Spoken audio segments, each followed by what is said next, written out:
धातुएं जो होते हैं ऑक्सीजन के साथ विभिन्न अभिक्रियाशीलता प्रदर्शित करती, मतलब अलग अलग धातुएं ऑक्सीजन के साथ अलग अलग अभिक्रिया करती है। तो गर्म करने पर आयरन का दहन तो नहीं होता, लेकिन जब बर्नर की ज्वाला में लोहे का चूर्ण डालते हैं तो वो तेजी से जलने लगती है। इसकी हाइड्रोक्लोरिक अम्ल के साथ अभिक्रिया कर रहा है। किसके साथ अभिक्रिया कर रहा है? जहां आपको OH दिख जाए ना वो सार है।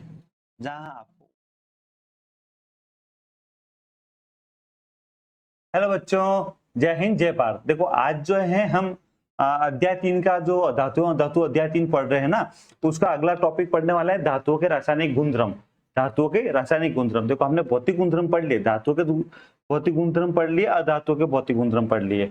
ठीक है, धातु और अधातु दोनों के भौतिक गुणधर्म पढ़ चुके हैं, और अब जो पढ़ रहे हैं वो है धातुओं के रासायनिक गुणधर्म। धातुओं के रासायनिक गुणधर्म, देखो भौतिक गुणधर्म जिसमें पदार्थों के बंध नहीं टूटते, अणुओं के मध्य के बंध नहीं टूटते, भौतिक गुणधर्म है। लेकिन रासायनिक गुणधर्म का मतलब भी यही है कि रासायनिक गुणधर्म जो है पदार्थों के मध्य जो बंध है उसके कारण, उनके बनने और टूटने के कारण जो वो गुणधर्म शो करता है या प्रदर्शित करता है, उसे बोलता है पदार्थों के रासायनिक गुणधर्म। मतलब पदार्थों का जो रसायन है, जो पदार्थों का फॉर्मूला, उनके मध्य जो बंध है वो बन रहा है या टूट रहा है, उसके कारण वो क्या प्रदर्शित कर रहा है, कौन से गुणधर्म प्रदर्शित कर रहा है, वो सारे के सारे रासायनिक गुणधर्म के मध्य आएगा। ठीक है, तो रासायनिक गुणधर्म के अंदर हम देख रहे हैं तो तत्व जो है, चाहे वो धातु है चाहे अधातु, देखो तत्व जो है वो चाहे वो धातु है चाहे अधातु है, उनको रासायनिक गुणधर्म के आधार पर अधिक स्पष्टता से उनको वर्गीकृत कर सकते हैं। किसी भी तत्व को धातु में या अधातु में उसके रासायनिक गुणों के आधार पर। क्यों? क्योंकि भौतिक गुणों में जैसे कि हमने बात की थी कि चमकने का धात्विक चमक, तो हमें पता है कि धात्विक चमक क्या खाली धातुओं में होती है, या हम बात करें जैसे इसके अलावा बहुत सारे जैसे विद्युत का चालन तो ग्रेफाइट भी तो करता है धातु। क्या धातु ही करते हैं क्या चालन? नहीं। कठोरता तो हीरा भी तो सबसे ज्यादा कठोर है, धातु है, धातु कठोर है तो हीरा भी तो कठोर है। बात समझ में आ रही है आपको? बात समझ में आ रही? तो मेरा कहने का मतलब ये है कि जो तत्व है उनको, तत्वों को ज्यादा अच्छी तरीके से या ज्यादा स्पष्टता से, तत्वों को ज्यादा स्पष्टता से उनके रासायनिक गुणधर्मों के आधार पर बांटा जा सकता है, ना कि भौतिक गुणधर्मों के आधार पर। कैसे, वो अभी हम समझते हैं। देखो आपका बुक का जो क्रियाकलाप है 3.8, कौन सा है? 3.8 है ना बेटा। 3.8 जो बुक का क्रियाकलाप है उसके अंदर हमने क्या कर रखा है समझना आप। एक मैग्नीशियम की पट्टी ली हमने, क्या लिया बेटा? एक मैग्नीशियम की पट्टी ली। हाँ, हमने एक मैग्नीशियम की पट्टी और थोड़ा सल्फर चून ले लिया। क्रियाकलाप 3.8 क्या कह रहा है? मैग्नीशियम की एक पट्टी तथा सल्फर चून लीजिए, ले लेंगे भाई हम मैग्नीशियम की पट्टी और सल्फर चून भी ले लेंगे। मैग्नीशियम की पट्टी मतलब Mg, फर्स्ट चैप्टर में भी हमने किया था, मैग्नीशियम पट्टी को जलाया था और सल्फर चून ये। ठीक है, मैग्नीशियम की पट्टी का दहन कीजिए, क्या होगा? जलेगी तो ऑक्सीजन के साथ क्रिया करेगी, इसका ऑक्साइड बनेगी। हमें पता है, हम फर्स्ट चैप्टर में देख चुके हैं, जो आपका प्रथम अध्याय है उसके अंदर हम पढ़ चुके हैं मैग्नीशियम की पट्टी को जला के। ठीक है, इसकी राख को इकट्ठा करना है, कर लो इसकी राख। आपने मैग्नीशियम की पट्टी को जलाया, सल्फर चून को जलाया, ठीक है, इसका जो राख बनी उसको इकट्ठा करो। मैग्नीशियम की पट्टी का दहन करने, मैग्नीशियम की पट्टी जलाई, उसको जो राख बनी उसको इकट्ठा करो, कर लिया। करने के बाद उसको जल में घोलिए। कैसा जल होना चाहिए? आशुद्ध जल। आशुद्ध जल क्या होता है हम बात कर चुके हैं, डिस्टिल वाटर या अशुद्ध जल हम समझ चुके हैं कि जब जल को गर्म करते हैं तो उसकी जो भाप होती है उस भाप को ठंडा करते हैं, और ठंडा होने से जो जल बनता है उसे आशुद्ध जल कहते हैं। उसमें प्योर H2O होता है। क्या होता है बेटा? प्योर H2O होता है, उसके अंदर प्योर H2O होता है, शुद्ध वाटर होता है। किसी भी प्रकार का उसके अंदर कोई अशुद्धियां नहीं होती, क्योंकि अशुद्धियां भारी होती है। जब भाप ऊपर उठेगी तो उसके साथ अशुद्धियां नहीं उठ पाती है ना। तो जब अशुद्धियां ऊपर नहीं उठ पाती, भाप भारी होती है, तो वो जब उठ ही नहीं पाती तो वो कैसे जाएगी? तो अशुद्धियां नहीं जाती और शुद्ध रूप से वो H2O ट्रांसफर होता है और वो अशुद्ध जल कहलाता है।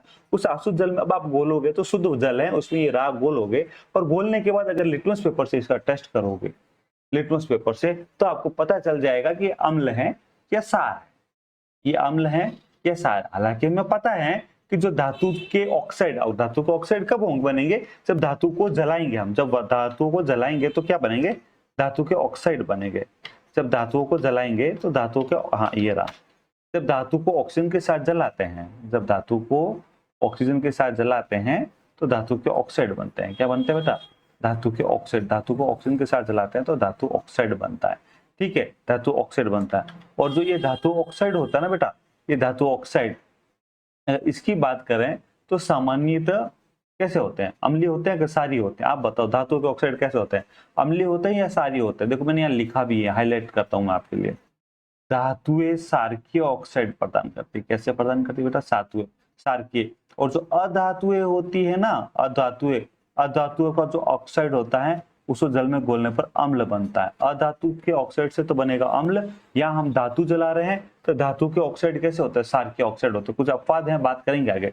नॉर्मली धातु के ऑक्साइड कैसे होते हैं बेटा? क्षारकीय ऑक्साइड होते हैं। धातु जो है कोई सा भी धातु ले लो आप, चाहे आप मैग्नीशियम ले लो, मैग्नीशियम है तो मैग्नीशियम जो वायु की उपस्थिति में जलेगा, ऑक्सीजन और मैग्नीशियम ऑक्साइड बना देगा, है ना बेटा? तो जो मैग्नीशियम ऑक्साइड है, मैग्नीशियम वायु की उपस्थिति में जलेगा, ऑक्सीजन से रिएक्शन करेगा, मैग्नीशियम ऑक्साइड बना देगा, ठीक है। और जब ये मैग्नीशियम ऑक्साइड बना देगा तो हम क्या करेंगे? लाल या नीले एटम्स का कलर कैसा होगा जब मैग्नीशियम ऑक्साइड की राख को बनाएंगे? हमें पता है कि अधिकतर धातुएं कैसे बनाती है? क्षारकीय ऑक्साइड बनाती है। तो क्षार है तो क्षार कैसा करेगा? नीला को लाल करेगा या लाल को नीला करेगा? लाल को नीला करेगा क्षार, क्षार करेगा लाल को नीला। तो मैग्नीशियम ऑक्साइड क्या करेगा? लाल को नीला करेगा, ठीक है।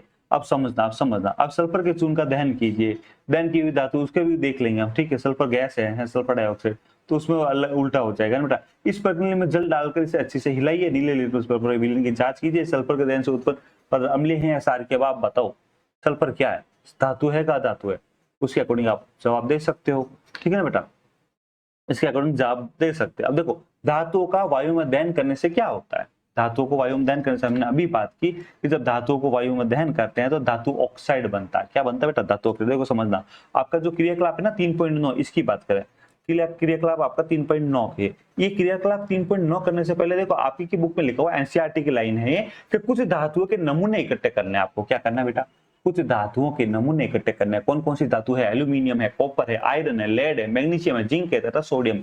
Aluminium, copper, iron, lead, magnesium, zinc तथा सोडियम कर लिए भाई इकट्ठे।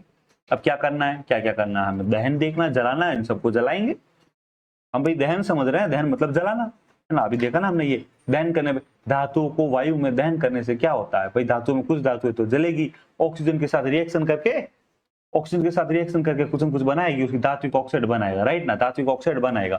लेकिन सारी धातुएं धात्विक ऑक्साइड बनाएगी क्या? नहीं, सारी धातुएं धात्विक ऑक्साइड नहीं बनाएगी। सारी धातुएं तो धात्विक ऑक्साइड नहीं बनाएगी। तो क्या बनाएगी?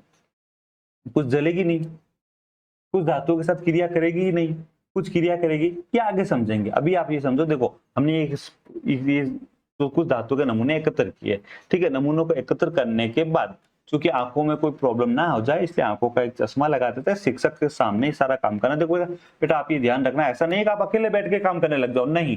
ये सारा काम जो भी करें टीचर के सामने लैब के अंदर करें, ध्यान से करना है ना बेटा। क्यों? क्योंकि हो सकता है कुछ ऐसा करता है, जैसे सोडियम धातु अगर आपने ले लिया तो वैसे ही धमाका कर जाएगी, तो नुकसान हो जाएगा कुछ न कुछ आपको। तो टीचर के सामने, टीचर को पता होता है कौन सा प्रैक्टिकल कैसे करना है, अकेले आपको नहीं करना है। तो इन धातु को लिया और इस धातु को चिमटे से पकड़ो और जो आग लग रही उस आग की ज्वाला के ऊपर लेके जाओ। चिमटे से पकड़ो, उस ज्वाला के ऊपर लेके जाओ, उसको जलाओ। क्या होगा? और जलने के बाद जो पदार्थ बनता है उसको एकत्र करो, फिर जल में घोलो, उसका पीएच चेंज करो। क्या सारी धातुएं जलेगी क्या भाई? जलेगी क्या सारी धातुएं? एल्यूमिनियम जलेगा क्या? कॉपर जलेगा क्या? आयरन जलेगा क्या? लोहा जलेगा क्या? बताओ। नहीं जलेगा, नहीं जलेगा। कुछ धातुएं जलेगी भी, कुछ धातुएं जो है जलेगी, कुछ धातुएं नहीं जलेगी, है ना बेटा। तो देखो समझना, कुछ धातुएं जब आप ज्वाला पे धातु को ले जाओगे तो कुछ जलेगी, कुछ जलने के साथ साथ ज्वाला का रंग ही चेंज कर देगी, कुछ नहीं जलेगी लेकिन ज्वाला का रंग चेंज कर देगी, और कुछ जो है ज्वाला को और तेज भड़का देगी, है ना बेटा। तो देखो इसको समझना आप क्या हुआ इसके अंदर, जो समझना। क्रियाकलाप 3.9 आपने देखा, ठीक है। सॉरी 3.9 की बात करें, क्रियाकलाप 3.9 अभी हमने देखा, जस्ट जो अभी हमने देखा उसी की बात करें। 3.9 की बात करें, ऑक्सीजन के साथ सभी धातुएं एक ही दर से अभिक्रिया नहीं करती। ऑक्सीजन के साथ सभी धातुएं एक ही दर से अभिक्रिया नहीं करती। विभिन्न धातुओं की ऑक्सीजन के साथ अभिक्रिया की दर जो है वो अलग अलग होती हैं। विभिन्न धातुएं जो होते हैं ऑक्सीजन के साथ विभिन्न अभिक्रियाशीलता प्रदर्शित करती, मतलब अलग अलग धातुएं ऑक्सीजन के साथ अलग अलग अभिक्रिया करती। जैसे हम बात करते हैं सोडियम की। सोडियम को अगर आप खुला, हमने बात कर पढ़ चुके हैं कि अगर सोडियम को खुला रखे तो वो वैसे ही जल जाएगी, ऑक्सीजन से रिएक्शन करके जल जाएगी दम, और हाइड्रोजन उत्पन्न करेगी और धमाके के साथ जलेगी, विस्फोट और अलग से होगा उसमें, इसलिए उसको केरोसिन में डाल के रखते हैं ना बेटा। तो और लोहा, अच्छा सोना, सोना भी तो धातु है, क्रिया ही नहीं करता ऑक्सीजन के साथ, बहुत ही अक्रियाशील है। और सोडियम बहुत तुरंत क्रिया करता है, तो सारी धातुएं एक समान क्रिया नहीं करती। सोडियम तो बहुत तेजी से क्रिया कर देगी ऑक्सीजन के साथ, और लोहा है, सॉरी सोना है, चांदी है, क्रिया ही नहीं करेंगे। कॉपर की क्रिया भी बहुत धीमी होती है, राइट है ना। तो अलग अलग धातुओं की ऑक्सीजन के साथ क्रिया करने की दर अलग अलग होती है। अगर हम उसको ज्वाला के साथ जलाएंगे, ज्वाला में गर्म करके ऑक्सीजन के साथ, भाई ज्वाला में गर्म करेंगे तो ऑक्सीजन के साथ ही तो रिएक्शन कर रही है वो, तो उसमें अलग अलग धातुओं की ऑक्सीजन के साथ रिएक्शन की दर अलग अलग होती है। पोटेशियम तथा सोडियम जैसी धातुओं की बात करें तो बहुत ही ज्यादा क्रियाशील होती है, बहुत ही ज्यादा क्रियाशील, इतनी तेजी से ऑक्सीजन से अभिक्रिया करती है कि खुले में रखने पर आग पकड़ लेती है। खुले में रखने के लिए आग पकड़ लेती है पोटेशियम या सोडियम, इसलिए इनको क्या करते हैं, इनको रोकने के लिए केरोसिन में डुबो कर रखा जाता है ताकि आग ना पकड़े, ऑक्सीजन से क्रिया ना करे। ठीक है, इसकी जगह पर अगर सामान्य ताप पर बात करें तो मैग्नीशियम, एल्यूमिनियम, जिंक, लेड आदि जैसी धातुओं की सतह पर ऑक्साइड की पतली परत चढ़ जाती है सामान्य तापमान पर। सामान्य तापमान पर रखा हुआ मैग्नीशियम तो भी उसकी सतह पर मैग्नीशियम ऑक्साइड यानी कि उसके ऑक्साइड की परत चढ़ जाएगी। जो भी धातु है उसके ऑक्साइड की परत चढ़ जाती है साधारण तापमान पर, सामान्य ताप पर। कुछ धातुओं की, है ना, कुछ धातुओं के ऊपर सामान्य ताप पर धातु का ऑक्साइड की एक पतली परत चढ़ जाती है। कौन कौन सी धातु है? मैग्नीशियम है, एल्यूमिनियम है, जिंक है, लेड है। मैग्नीशियम, एल्यूमिनियम, जिंक, लेड, इनके ऊपर धातु का ऑक्साइड की परत चढ़ जाती है। ये ऑक्साइड की परत जो है धातु को पुनः ऑक्सीकरण करने से बचाती है, सुरक्षित रखती है, हेल्प भी करती है, मतलब ये सुरक्षा भी प्रदान करती है। धातु की ऑक्साइड की परत चढ़ गई ऊपर, जैसे एल्यूमिनियम के ऊपर धातु की ऑक्साइड की परत चढ़ गई, मैग्नीशियम के ऊपर चढ़ गई, अब वो और जो है उसको धातु ऑक्साइड होने से बचाती है, मतलब उसका सुरक्षा भी करती है। क्या कर रही है? सुरक्षा भी प्रदान कर रही है। ठीक है, अच्छा कुछ कुछ दूसरी धातु की बात करें, जैसे आयरन है, तो गर्म करने पर आयरन का दहन तो नहीं होता, लेकिन जब बर्नर की ज्वाला में लोहे का चूर्ण डालते हैं तो वो तेजी से जलने लगती है, ज्वाला जो है बहुत तेजी से जलने लगती है। बात समझ में आ रही? आयरन जलता तो नहीं है, लेकिन जब वो डालते हैं ना आयरन उसके ऊपर तो बहुत तेजी से जलने लगती है। और कॉपर का दहन तो, कॉपर जो है, कॉपर का भी दहन नहीं होता, कॉपर को जलाएंगे तो दहन तो नहीं होगा, लेकिन गर्म को धातु पर कॉपर ऑक्साइड के काले रंग की परत चढ़ जाती है। तो गर्म धातु होता है कॉपर का, उसके ऊपर काले रंग की कॉपर ऑक्साइड की एक परत चढ़ जाती है। और सिल्वर व गोल्ड अत्यंत अधिक ताप पर भी ऑक्सीजन के साथ अभिक्रिया नहीं करते। सिल्वर व गोल्ड बहुत ज्यादा टेम्परेचर पर भी क्रिया नहीं करते। बात समझ आ रही? तो अब आप यहाँ क्या देख रहे हो? यहाँ ये देख रहे हो अलग अलग धातुओं की ऑक्सीजन के साथ क्रिया करने की दर अलग अलग होती है। अलग अलग धातुओं की ऑक्सीजन के साथ क्रिया करने की दर अलग अलग होती है। बात समझ में आई क्या आपको? अलग अलग धातुओं की ऑक्सीजन के साथ क्रिया करने की दर अलग अलग होती है। ठीक है, जैसे मैग्नीशियम धीमी अभिक्रिया करता है तो सोडियम की अपेक्षा कम अच्छा मैग्नीशियम धीमी अभिक्रिया किसे कर रहा है? धीमी अभिक्रिया कर रहा है, तो सोडियम की तुलना में कम अभिक्रियाशील है। देखो समझना, सोडियम की तुलना में कम अभिक्रियाशील है कौन? मैग्नीशियम, क्योंकि मैग्नीशियम सोडियम की तुलना में धीमी अभिक्रिया कर रहा है। ठीक है, लेकिन ऑक्सीजन का दहन करने, जब ऑक्सीजन में दहन करने से हमें जिंक, आयरन, कॉपर तथा लेड के अभिक्रियाशील का पता नहीं चलता। भाई मैग्नीशियम सोडियम तक तो पता है, ठीक है, हाँ पता चल गया, लेकिन जब हम इसको दहन करते हैं, किसको? जिंक को दहन करते हैं, आयरन को दहन करते हैं, कॉपर को दहन करते हैं, लेड को दहन करते हैं, तो हमें इनकी अभिक्रियाओं का पता नहीं चलता। किस किस की? जिंक, आयरन, कॉपर और लेड, इनको जब दहन करते हैं, देखो मैग्नीशियम की तो पता चल गया हमें कि मैग्नीशियम जो है ये धीमी अभिक्रिया करता है। ठीक है, किसके कंपैरिजन में? सोडियम के कंपैरिजन में। लेकिन तो जिंक है, आयरन है, कॉपर है, लेड है, इनकी अभिक्रियाशीलता का पता ही नहीं चलता, क्योंकि अभिक्रिया करते बहुत ही धीमी करते हैं ना बेटा, बहुत ही कम अभिक्रिया धीमी गति से करते हैं। और कुछ अभिक्रिया को देखकर हम इन धातु का अभिक्रियाशील का, अब इन ये जो अभिक्रिया, सुनना, ये जो अभिक्रियाएं हो रही है ना, इन अभिक्रियाओं को देखकर भाई कौन जल्दी अभिक्रिया कर रहा है, कौन धीरे अभिक्रिया कर रहा है, इनके आधार पर हम एक अभिक्रियाशीलता का क्रम बनाने का प्रयास करते हैं, जिससे हमें पता चले कौन धातु ज्यादा क्रियाशील है, कौन धातु कम क्रियाशील है। लेकिन इस आधार पर जो है हम बनाएंगे, ये लिस्ट बनाएंगे, लेकिन इस आधार पर हमें अभिक्रिया जो कर रहे हैं ऑक्सीजन के साथ, उसके आधार पर जो है हम पूरी क्लियर कट एक लिस्ट नहीं बना पाएंगे। क्या नहीं बना पाएंगे? क्लियर कट इस आधार पर नहीं बना पाएंगे, लेकिन हमने प्रयास तो, जब क्रियाशीलता का प्रयास तो इस आधार से शुरू किया था हमने, हालांकि आगे जाके बना देंगे हम, आगे इसी चैप्टर में पढ़ेंगे, बन जाएगी हमारी लिस्ट, लेकिन इस आधार पर शुरुआत की थी।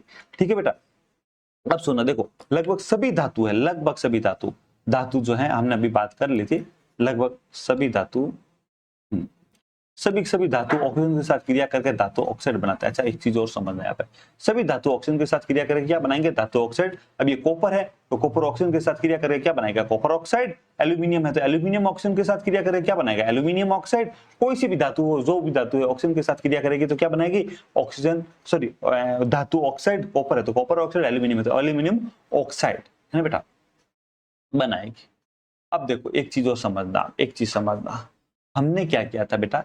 कॉपर ऑक्साइड की हाइड्रोक्लोरिक, कॉपर ऑक्साइड अध्याय सेकंड में देखा था, कॉपर ऑक्साइड जो था CuO, उसको हाइड्रोक्लोरिक मतलब HCl अम्ल के साथ क्रिया करवाई तो हमें पता है कॉपर ऑक्साइड बनता है। और धातु ऑक्साइड जो भी होता है, अच्छा हमने क्या बात की, मैक्सिमम धातु ऑक्साइड जो होता है ना उसकी प्रकृति क्षारकीय होती है। कैसी होती है? क्षारकीय होती है। हमने देखा मैक्सिमम धातु ऑक्साइड की प्रकृति क्षारकीय होती है। पर यहाँ पर अपवाद है बेटा, हमारे पास क्या है? अपवाद। अपवाद, हर चीजों में अपवाद होता है, वैसे हमारे पास यहाँ भी अपवाद है। हमारे पास अपवाद है, क्या अपवाद है वो सुनना। एक तो हमारे पास जो है एल्यूमिनियम ऑक्साइड की बात करें, किसकी बात करें? एल्यूमिनियम ऑक्साइड की बात करें बेटा। और दूसरा ही हमारे पास जिंक ऑक्साइड की बात करें। ये दोनों अपवाद है हमारे पास। कैसे अपवाद है वो समझना। एल्यूमिनियम ऑक्साइड और जिंक ऑक्साइड दोनों ही अपवाद है। जब ये क्या करते हैं, ये धातु ऑक्साइड मतलब एल्यूमिनियम ऑक्साइड और जिंक ऑक्साइड, ये दोनों ही प्रकार का व्यवहार प्रदर्शित करते हैं। मतलब ये क्षारकीय प्रकृति भी प्रदर्शित करते हैं, अम्लीय प्रकृति भी प्रदर्शित करते हैं। हम कैसे कहेंगे कोई क्षारकीय प्रकृति प्रदर्शित कर रहा है या अम्लीय प्रकृति प्रदर्शित कर रहा है वो समझना। हमने देखो, हम पढ़ चुके हैं, हम क्या पढ़ चुके हैं कि जब अम्ल जो है, अम्ल की अभिक्रिया क्षार से करवाते हैं, देखो समझना, हम ये पढ़ चुके हैं, अम्ल की अभिक्रिया क्षार से करवाते हैं तो लवण व जल बनता है। ठीक है, अब अगर हम अम्ल की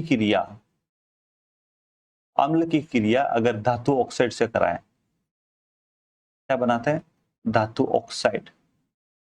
अम्ल की क्रिया धातु ऑक्साइड से करवाएं तो हमारे पास क्या बनता है? लवण बनता है व जल बनता है। अब बताओ धातु ऑक्साइड क्षार की तरह काम कर रहा है कि नहीं कर रहा है? धातु ऑक्साइड क्षार की तरह काम कर रहा है तो धातु ऑक्साइड की प्रकृति क्या हुई? क्षारकीय प्रकृति हुई। क्या प्रकृति हुई बेटा? क्षारकीय प्रकृति हुई। क्यों? क्योंकि धातु ऑक्साइड जो क्षार की तरह काम कर रहा है। बात समझ रही? धातु ऑक्साइड क्षार की तरह काम कर रहा है। ठीक है, ऐसे ऐसे अधातु ऑक्साइड की बात करें, अधातु के जो ऑक्साइड बनते हैं बेटा, अधातु की ऑक्साइड, अधातु ऑक्साइड, उसकी अभिक्रिया, अधातु ऑक्साइड की अभिक्रिया जब हम क्षार के साथ करवाते हैं तब हमें लवण व जल मिलता है। क्या मिलता है बेटा? लवण व जल। तो अब इसका मतलब क्या? अधातु ऑक्साइड किसके समान क्रिया कर रहा है? अम्ल के समान क्रिया कर रहा है। अधातु ऑक्साइड की प्रकृति कौन सी हुई? अम्लीय। और धातु ऑक्साइड की प्रकृति कौन सी हुई? क्षारीय। इस आधार पर हम कहते हैं कि धातु ऑक्साइड की प्रकृति क्षारीय है और अधातु ऑक्साइड की प्रकृति अम्लीय है। बात समझ में आई? हम किस आधार पर कह सकते हैं कि धातु ऑक्साइड की प्रकृति क्षारीय है और अधातु ऑक्साइड की प्रकृति अम्लीय है? इस आधार पर हम कह सकते हैं कि धातु ऑक्साइड की प्रकृति क्षारीय है और अधातु ऑक्साइड की प्रकृति अम्लीय है। बात समझ में आ रही है आपको? इस आधार पर कह सकते हैं। अब कुछ ऐसे धातु ऑक्साइड है, कुछ ऐसे धातु ऑक्साइड है, एक तो जैसे हमारे पास है एल्यूमिनियम ऑक्साइड और दूसरा है जिंक ऑक्साइड। अब एल्यूमिनियम ऑक्साइड को अगर क्षार के साथ अभिक्रिया करवाएं तब भी लवण प्लस जल देते हैं और अम्ल के साथ अभिक्रिया कराएं तब भी लवण प्लस जल का देते हैं। यानी कि अम्ल के साथ क्षार की तरह काम करते हैं और क्षार के साथ अम्ल की तरह काम करते हैं। भाई अगर एल्यूमिनियम ऑक्साइड, देखो जैसे यहाँ बात करें, ये हमारे पास एल्यूमिनियम ऑक्साइड है, आप समझना, हमारे पास ये एल्यूमिनियम ऑक्साइड है ना बेटा, एल्यूमिनियम ऑक्साइड, इसकी हाइड्रोक्लोरिक अम्ल के साथ अभिक्रिया कर रहा है। किसके साथ अभिक्रिया कर रहा है? हाइड्रोक्लोरिक अम्ल। तब भी हमें पास ये लवण मिला, हमारे पास एल्यूमिनियम क्लोराइड लवण मिला और ये जल मिला। ठीक है, और ये एल्यूमिनियम ऑक्साइड है, इसकी NaO सोडियम हाइड्रोक्साइड, ये तो है अम्ल। तो बेटा ये तो क्या है? अम्ल, हाइड्रोक्लोरिक अम्ल। क्या कौन सा अम्ल बेटा? हाइड्रोक्लोरिक अम्ल। और ये सोडियम हाइड्रोक्साइड ये है क्षार। ये क्या है बेटा? क्षार। तो ये क्षार के साथ भी लवण दे रहा है। क्या दे रहा है? क्षार के साथ भी लवण बना रहा है प्लस जल बना रहा है। क्षार के साथ भी लवण बना रहा है प्लस जल बना रहा है और अम्ल के साथ भी लवण बना रहा है प्लस जल बना रहा है। बात समझ आ रही है आपको? क्षार के साथ भी लवण प्लस जल बना रहा है, अम्ल के साथ लवण और जल बना रहा है। कौन बना रहा है? Aluminium oxide. तो देखो अब उभयधर्मी ऑक्साइड की बात समझना। उभयधर्मी ऑक्साइड ऐसी धातु ऑक्साइड जो अम्ल तथा क्षारक दोनों से अभिक्रिया करके, ऐसी धातु ऑक्साइड जो अम्ल तथा क्षारक दोनों के साथ अभिक्रिया करके लवण व जल प्रदान करते हैं, उसे उभयधर्मी ऑक्साइड कहते हैं। क्या कहते हैं? उभयधर्मी ऑक्साइड कहते हैं। क्या कहते हैं बेटा? उभयधर्मी ऑक्साइड कहते हैं। ठीक है, समझ में आ गया? एग्जाम्पल है हमारे पास एल्यूमिनियम ऑक्साइड और जिंक ऑक्साइड। बात समझ में आ रही है? क्या बात समझ में आ रही है? अच्छा भाई कुछ और चीज सुनो, ये जो धात्विक ऑक्साइड है ना बेटा, सारे के सारे धात्विक ऑक्साइड जल में विलय नहीं होते। सारे धात्विक ऑक्साइड जल में विलय नहीं होते, लेकिन कुछ धात्विक ऑक्साइड जो जल में विलय होते हैं वो जल में विलय होकर सार देते हैं। ये देखो हमारे पास क्या है बेटा, समझना। कुछ धात्विक ऑक्साइड जो है जल में विलय होकर सार देते हैं।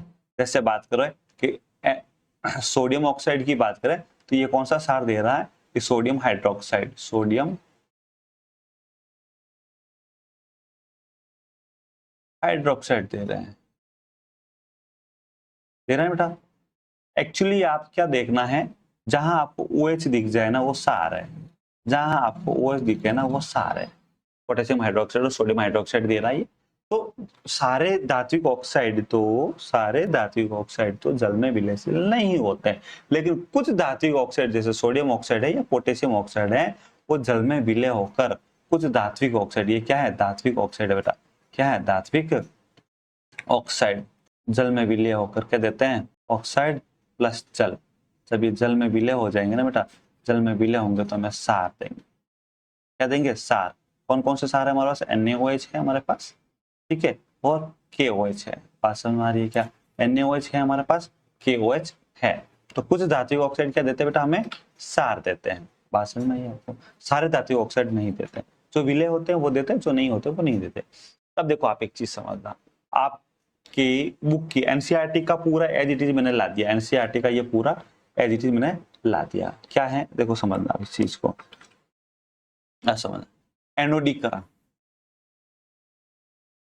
एनोडीकरण एक प्रक्रिया है। एनोडीकरण पूछा जा सकता है, एनोडीकरण क्या है बेटा, एनोडीकरण क्या है पूछा जा सकता है।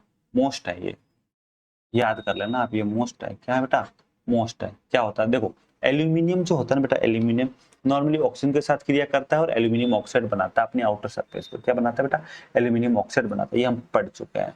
अब हम क्या करते हैं, ये जो ऑक्सीजन से क्रिया करके जो एल्यूमिनियम ऑक्साइड बना रहा है, इसी का यूज करते हुए हम क्या करेंगे, एल्यूमिनियम पर एक मोटी ऑक्साइड की परत बना देते हैं।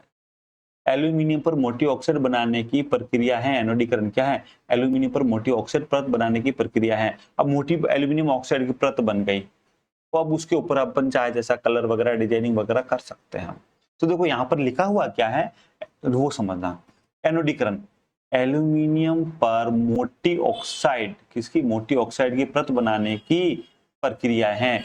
वायु के संपर्क में आने पर क्या होगा बेटा, वायु के संपर्क में आने पर एल्यूमिनियम ऑक्साइड तो वैसे ही बनता है, ठीक है, वो पतली परत बनती है। कैसे, क्या से बनती है, पतली परत बनती है। हम क्या करते हैं, एल्यूमिनियम ऑक्साइड की परत, इसे एल्यूमिनियम ऑक्साइड की जो परत है ना बेटा, हम मोटी परत बनवाते हैं। एल्यूमिनियम ऑक्साइड की परत जो इसे संसारण मतलब नष्ट होने से बचाती है। क्या करती है, एल्यूमिनियम ऑक्साइड की परत इसे नष्ट होने से बचाती है। इस परत को मोटा करके संसारण से अधिक सुरक्षित किया जा सकता है। एंड तो इसका उपयोग क्या, इसको मोटा करके संसारण से इसको सुरक्षित किया जा सकता है। एनोडीकरण के लिए एल्यूमिनियम की एक साफ वस्तु को एनोड बनाकर क्या करेंगे, एनोड बनाएंगे, एल्यूमिनियम का एनोड बनाएंगे और तनु सल्फ्यूरिक अम्ल मतलब डाइल्यूट H2SO4, तनु सल्फ्यूरिक अम्ल मतलब डाइल्यूट H2SO4 का विलयन लेंगे। क्या करेंगे, डाइल्यूट H2SO4 का विलयन लेंगे और एल्यूमिनियम का हम क्या बना देंगे, एनोड बना देंगे। क्या बना देंगे, एनोड बना देंगे, ठीक है, ताकि इसके ऊपर आके ऑक्सीजन लग जाए और इसके ऊपर एक मोटी एल्यूमिनियम ऑक्साइड की परत बन जाएगी। तो पतली परत तो वायु से वैसे ही बन जाती है, मतलब मोटी परत बनानी है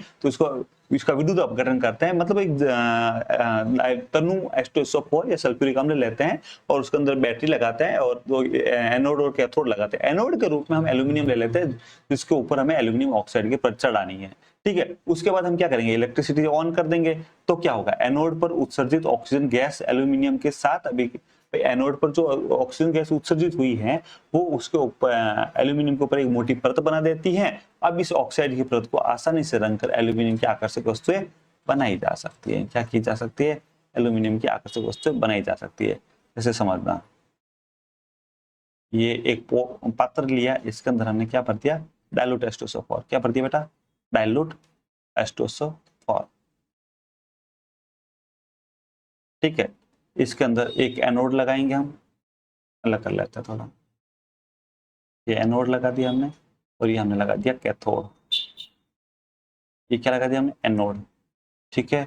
और इसके भी एक तार निकालते हैं, इससे भी एक तार निकालते हैं। यहाँ पे एक बैटरी है, ठीक है, यहाँ पे ये स्विच है और इसे जोड़ देते हैं। चार्जर कनेक्ट कर दिया। जो यहाँ पर स्विच ऑन करते हैं, तो जो एल्यूमिनियम है, एल्यूमिनियम ये किसकी बनी हुई बेटा, एल्यूमिनियम की। इस एल्यूमिनियम के ऊपर मोटी एल्यूमिनियम ऑक्साइड की परत बन जाएगी। क्या बन जाएगी, एल्यूमिनियम